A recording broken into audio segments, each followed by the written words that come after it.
Well, thank you, everybody, and welcome to another episode of Right Talk Wednesday.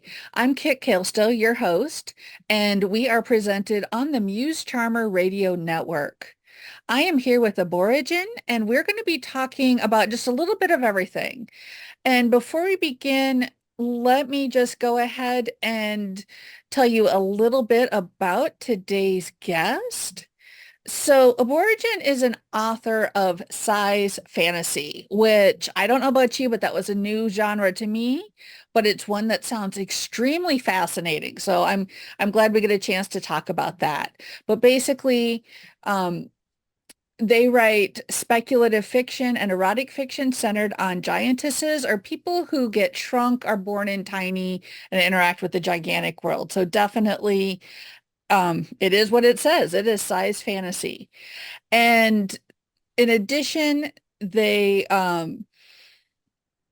love helping others overcome the shame of any fetishes that they have. A lot of their work has some erotic elements. I'll just let our authors know we may be talking about that. I myself also write erotica, erotic romance, so I am not shy about talking about such things. But in addition, they love grilling, camping, and are passionate for international travel, which are all great things to do. So thank you so much and welcome to today's show. Thank you very much. I'm very excited to be here. Great. I just kind of gave a brief overview of the bio information. And of course, just to remind our listeners, the show notes will have a direct link to websites and books and all that good stuff, social media. But is there anything I left out or anything about your books or your writing before we kind of dive into the conversation that you want to share with our listeners? No, I think that's a sufficient overview. I've had this interest all my life. In the last 30 years, I actually started writing it about the same time I got my first internet access, when I found other people to be inspired by. And then in the last 15 years, I've kind of changed the tone from overt porn into like more social justice themes and evolving that way. But yeah, basically that's it. It's a subgenre, it's a fetish of size. It's about my particular focus is gigantic women and tiny men, whether that's normal-sized women and tiny people or gigantic women and normal-sized men. Fascinating. That is something I'm a little shocked that I didn't know that that existed, considering all the different writing and all the different genres that I've worked in. So, and that's what really made me interested in your work was you talked a little bit about, and just the information that you shared with me, that you are exploring the identity of the giantess divested from patriarchal definition. And as somebody who has been deeply enmeshed in gender and disability theology this semester, I am all about divesting everything possible from the patriarchal definition. So I suspect, since you mentioned that your work transitioned to more of a social justice theme, we might as well just start out in the deep end. And so can you talk a little bit about the identity of the giantess and how that is tied up in patriarchy? Because I would not normally put those two things together. Oh, okay. Well, the it starts out with an interest, like at some point in childhood or our formative teenage years, we see some kind of. I have to speak in the most general terms. I can't speak for every single macrophile. Macrophile is the general term people use for um, podcasts like to say macrophile means lover of large. And yes, etymologically, that's tightly what it means. But then after that, it's a matter of perspective. Are you normal size and looking at giant people, or you're tiny and everything is giant to you? That's why I use size fantasy. I think it's more inclusive of like all perspectives and directions. So what happens, what I've in conversation with other science fans is that, yeah, there's usually a seminal moment in childhood where you watch a video or a cartoon. For me, it was the Creature double feature on a UHF channel in which Attack of the 50-Foot Woman was played back to back with Village of the Giants with a very young Ron Howard. And that just sparked something in me, in my imagination, that has never left me. And the concept of a gigantic woman has been intriguing. And then along that trajectory, many of us, we start in those innocent beginnings. And then, of course, you hit puberty and the fantasy becomes sexual. Um, the outsiders like to guess, well, this just means you want to have sex with your mother because obviously this is like that's the large woman in your life, the one you grew up with, the one you the first thing you patterned to. However, that's a little too simplistic. Like if we wanted to get to the truth of that, we could get into Jungian archetypes and the Great Mother and the nurturing role. Absolutely. We have space and they're expecting something like that. But as far as that goes, no, there are aspects to the attraction that have nothing to do with the familial relationship. They're much closer to what Dr. Justin Lehmiller identified as the most typical sexual fantasies among Americans. He did a 4,000 person poll for one of his books, which is hardly comprehensive, but it certainly was the largest of its kind. Um, and what this has in common with those fantasies is that people generally want to feel overwhelmed, both by the pleasurable sexual ecstatic experience, and they also want to have the outside world just blocked out and obviated for a moment of pleasure, either for pleasure or to actually focus very internally on what your body is doing at that moment. And then there's themes of domination, the freedom of submission. A lot of people say that they just want all the responsibilities and everything just lifted off their shoulders and have someone else be in charge. So the dressing of the size fantasy is different only in the trappings versus like the other most popular sexual fantasies. But it fills the same need. Surrender control, feeling loved, feeling attracted, feeling desired, and the desire to have someone impose that degree of affection upon you, um, to the point where even if you wanted to get away, you couldn't. Someone desires you so much, they're claiming you and you belong to them. And many outsiders find that scary, but on the inside, we find that very gratifying. Like it's good to feel that wanted. Of course, we take it to the extremes. Well, no, that sounds very human and sounds very much like the people and um, I don't I don't tend to do alpha, but coming from the paranormal romance world reminds me very much about a lot of the current trends in science fiction romance, the current trend, the ongoing 20-year-old trends and, werewolf, alpha, that sort of thing. So no, it all sounds different dimensions of the same human need. And it sounds very, I'm glad you mentioned, Jungian archetypes and Freud, and at least I thought of Freud when you talked about some of that. We could probably do a whole show on that, but I also suspect there'd be a lot of people we'd probably bore to death. So, but I love Yeah, talking like Jungian archetypes and that, but the I think to bring it into writing and into writing, as storytellers, we tell we tell stories of the human nature. And I think everything we do is some aspect of exploring human nature and human experience. And so speculative fiction seems to lend itself well to this sort of thing, not only from your introduction to it, but just because of the boundaries that speculative fiction doesn't have. Um, would you consider kind of what you write more like I'm trying to think of the different genres, more like contemporary fantasy or epic fantasy. So like if readers were interested in exploring this, would they find it more like urban contemporary fantasy or more like, sword and sorcery type stuff? that's difficult to say. And I've encountered that when I've put my stuff up on Smashwords and they want me to categorize myself. I'm like, well, it could be paranormal. It could be sci-fi. Because the theme is just something that's much larger than you and something that's much smaller. Now, how we get there, that can be like potions or alien technology, black ops, a genetic aberration that just creates a new generation. So it's difficult to say. Certainly speculative fiction is like a safe guess. But then you might find someone who specifically focuses on a technology that has been developed to implement this in a putative context, and they call that New World Order, where the women are in charge and the men are subjugated. But then that wouldn't match much of what I do.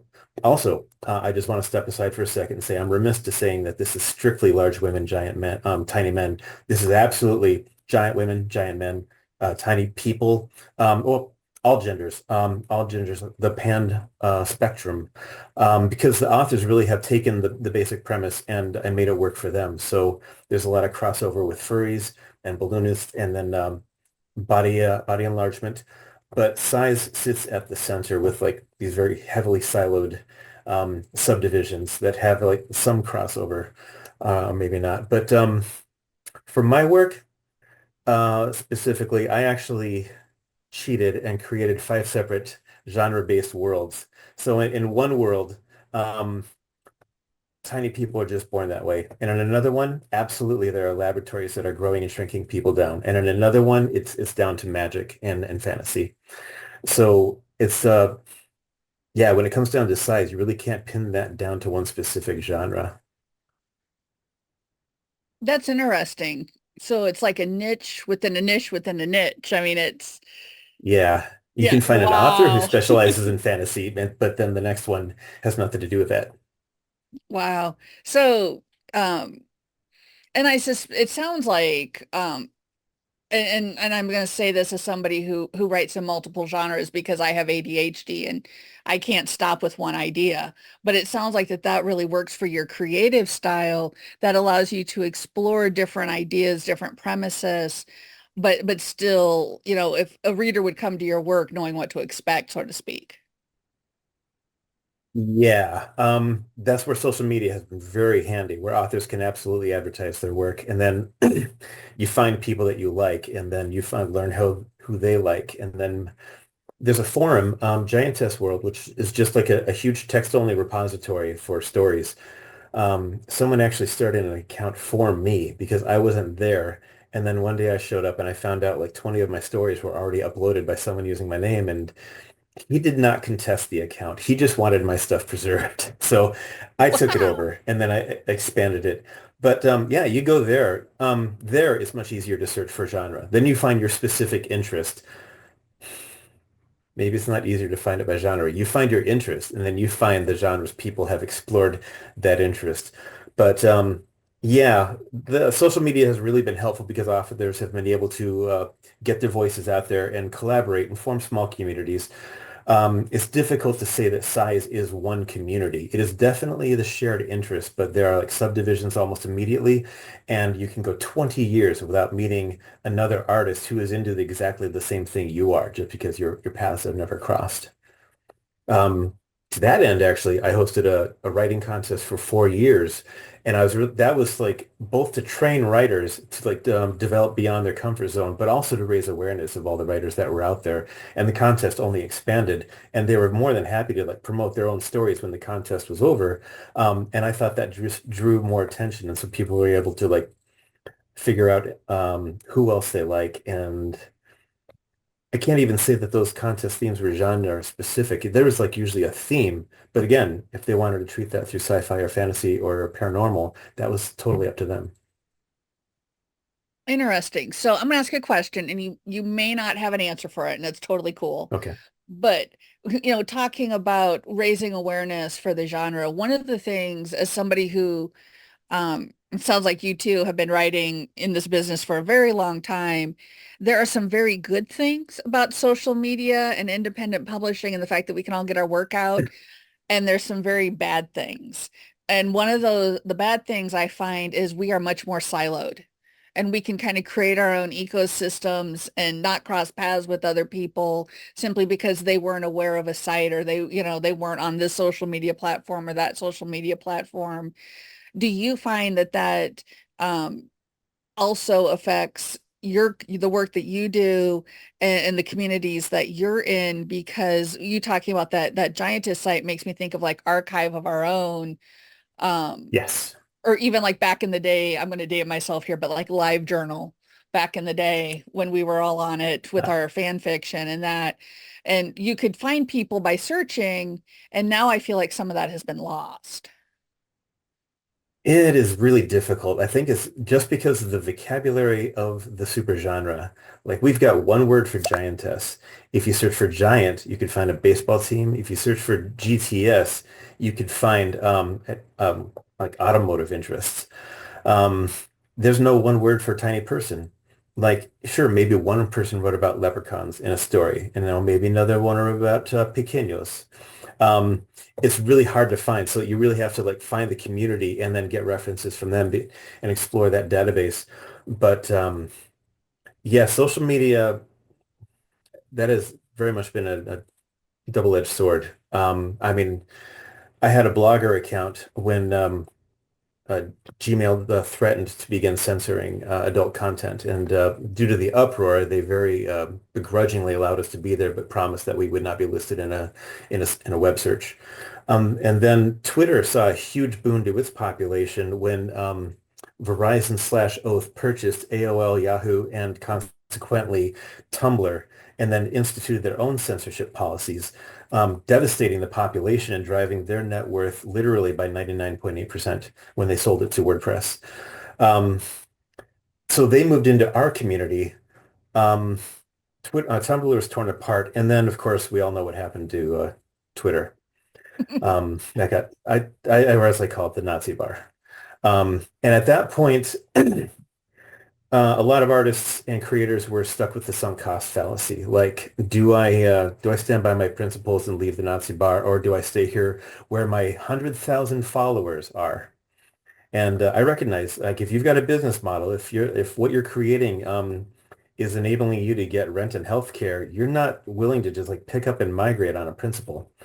Um, so like some of us went to Blue Sky. And that's still under development. They recently got video and animated GIFs. They still don't have soft blocking or uh, other stuff like that. So social media has been very helpful for finding these communities. However, the nature of what we write makes it difficult to find exactly what you're looking for. Like I've been to SciCon, a very popular and growing, no pun intended, convention for this kind of interest. And I have all my books and everything out there, and people will still walk up to me and look at this and like, why haven't I heard of you? This is exactly what I'm into. And I don't know how to foster that connection. I don't know how to find intuitive terms that an outsider would begin searching for. I feel ya, both on Okay. the moving away from the X front and that because, yeah, so when I'm not writing my erotic romance, I write fantasy quite oftentimes featuring horses. Excuse me, I'm pushing a cat away. But I write fantasy featuring horses. And I Hmm. know I'm not the only person who has grown up, really doesn't want to read about teenagers and horses, although I do write some young adult.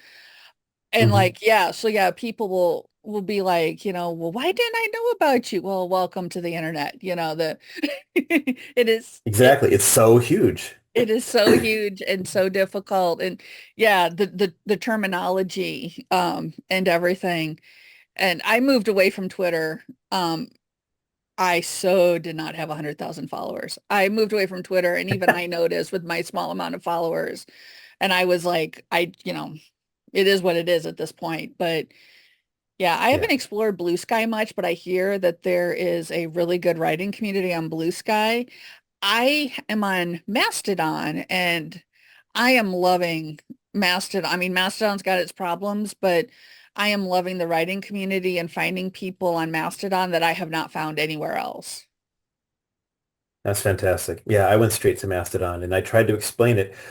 In my Daylight accounts, I'm a copy editor, so I tried to explain to the other editors that Mastodon is perfectly, functional and here's how it works. And I drew up analogies. But they preferred Blue Sky because it looked like Twitter and it Mhm. functioned like that. Um, Jack, however, creator of Twitter, said that Blue Sky seems to be repeating Twitter's mistakes in its Mhm. architecture. So it's still a useful tool. I don't believe there's anything harmful with going there. They recently instituted hashtags, so it's much easier to find the birds of your feather. But yeah, there's just no perfect solution. And I don't know. I mean, I adore Mastodon. I really like its potential, but it is also very difficult. Like I have my own separate instance, and it's very hard for me to find other size fantasists and attract them. And if I do, they may not be into what I'm into. Like I can find a bunch of giant or Japanese accounts, and they're all focused on girls in bikinis who are crushing a city, and I'm like, I respect your desires. I don't have anything to do with that. I love your cat. Yeah. I just the cats are just perfect in general. Um, yeah, so I hope I answered that. No, you did. That was great. So, and so I'm gonna pop over here back to your website. So because we're Okay. talking about finding people and finding things, it does look like you've got quite a few stories on your website. Is that the best place for readers to go to find your books? I have recently redone my website so it is easier to find stories they would be interested in. There's like these huge links at the bottom of the front page. I think, I hope so. Um, and then they can do a search in my blog, and then even in the overhead menu, there's like links to my other sources. I've got a whole page full of like writers' tips and resources, podcasts to listen to because I want to encourage writers in the community. But definitely, it links to like where else I exist online, not least Smashwords. I tried Amazon for a year because I wanted access to its audience, and I didn't see any kind of return on that. And I also am just morally opposed to Amazon for many reasons. So I've made things difficult for myself with my political and moral positioning. But yeah, I really boost Smashwords because it as long as it's not illegal, they're just like absolutely do what you want to, whatever you want to. Um, and I mean that's what we liked about Tumblr way back in the day. They worked it into their unofficial motto. But so yeah, everything, I've worked hard to make sure that everything can be found on my website, either through the menu or through search terms. Yeah, I want that to be a central hub just in case, social media doesn't prove stable as it hasn't. And that is why I have been preaching that for so long. Yes, yes. Thank you. Yes. You just made my case for me. I am, and not just because Epona Author Solutions hosts, author websites. I don't want to, just be shilling, but I am a firm Yeah. believer now more than ever. I've done some blogs talking about Tumblr. I've done some blogs talking about Twitter and stuff. You've got to find a home that you more or less, can maintain, that is your gateway, that is your place that you jump off into the world, that because we don't know what's going to happen. And I think it's very silly at this point to say, oh, they'll always be around.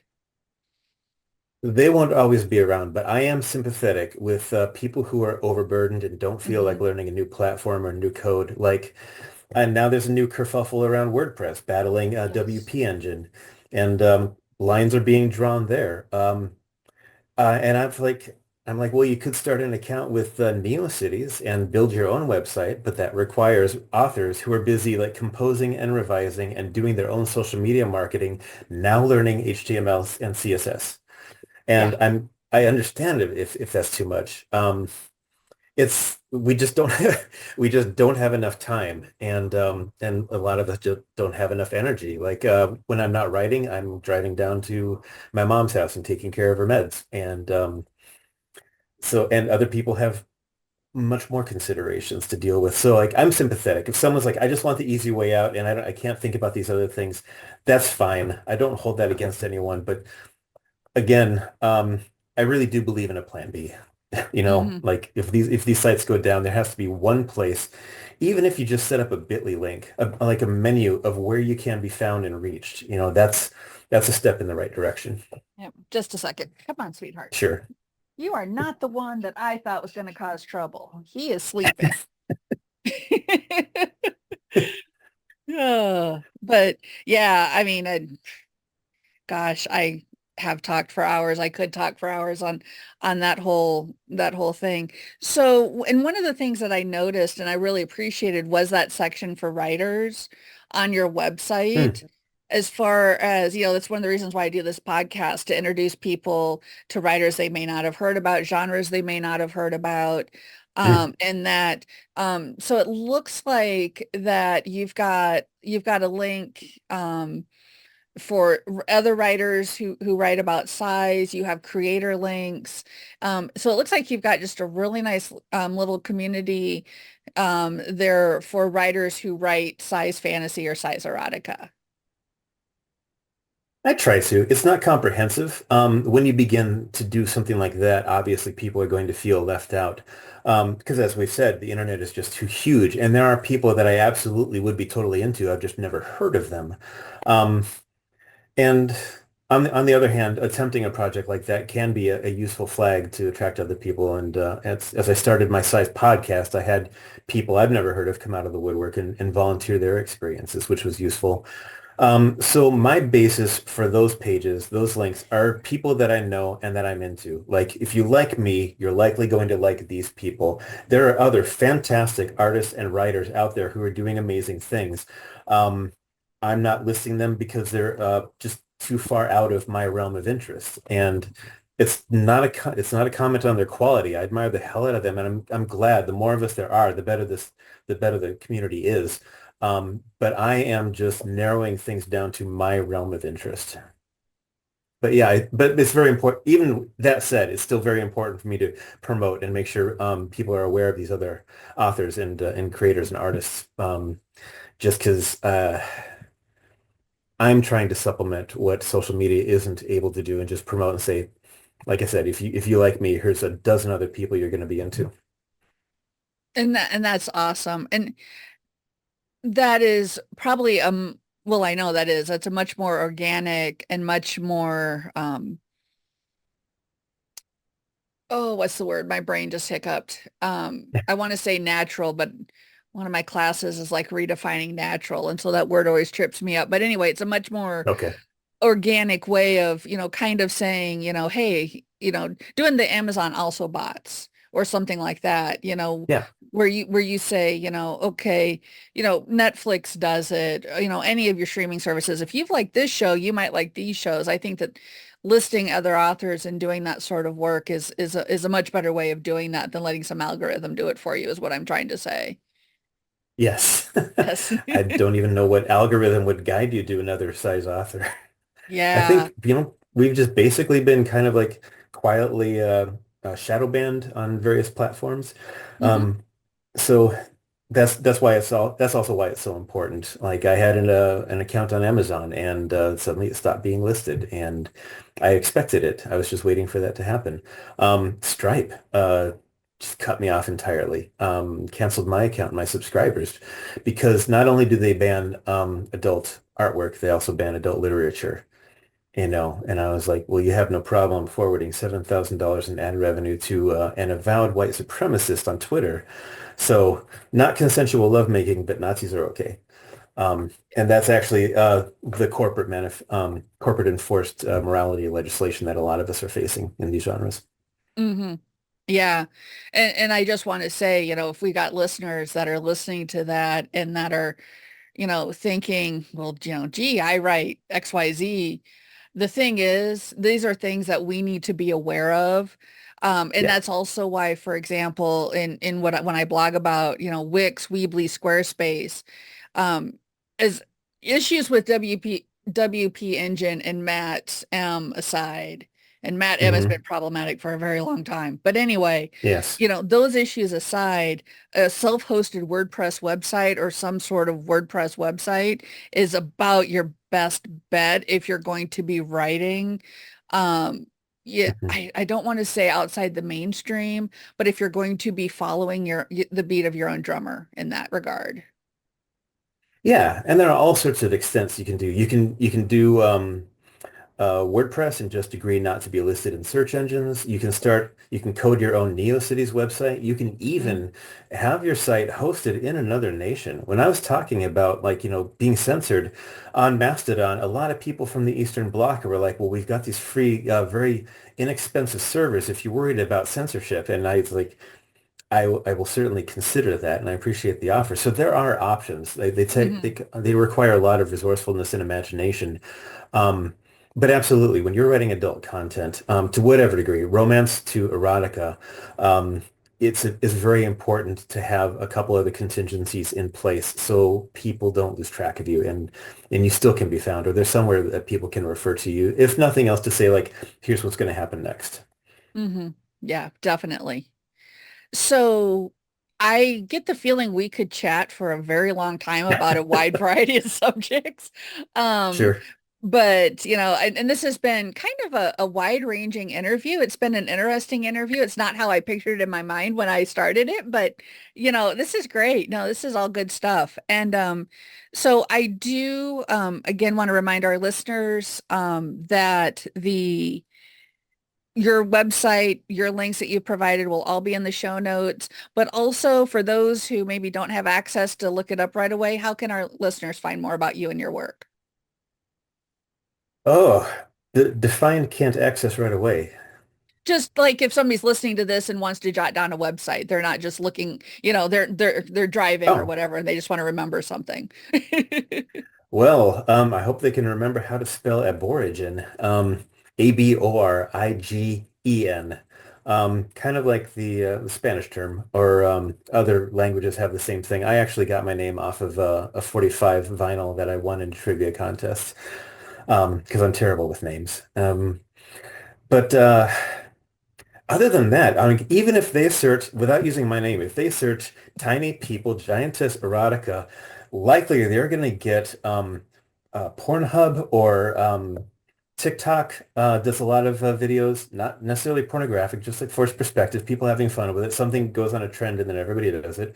They'll find a dozen other places other than mine. It's really difficult. You've got to know my name and then do the searches. But yeah, odds are, if you do a search for a tiny man, erotica, giantess, science fantasy, I think those would be your best odds. Okay. And otherwise, it is Aborigen. And Yes. so if you search for that, you'll find people again. I'll have the links in the show notes.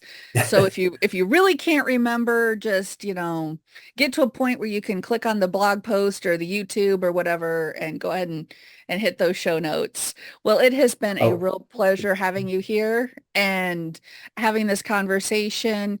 And I hope that we can touch base in the future and talk about work. And I guess there's one final question. Is there a recent book or publication that you'd like to send people to on Smashwords? oh, I've only got 7 titles up on Smashwords and they're all relatively short, so those would be Okay. great. But if someone really wanted to start, I've got a book of short stories called We Come From Somewhere, This Is Real. And I think there's 5 different feeling stories in there of like, up and down the spectrum. So I think if someone wanted to get a taste of what I write and what science fantasy looks like, that would be a good place to start. And it's Okay. free. Awesome. Awesome. Well, thank you so much for being here and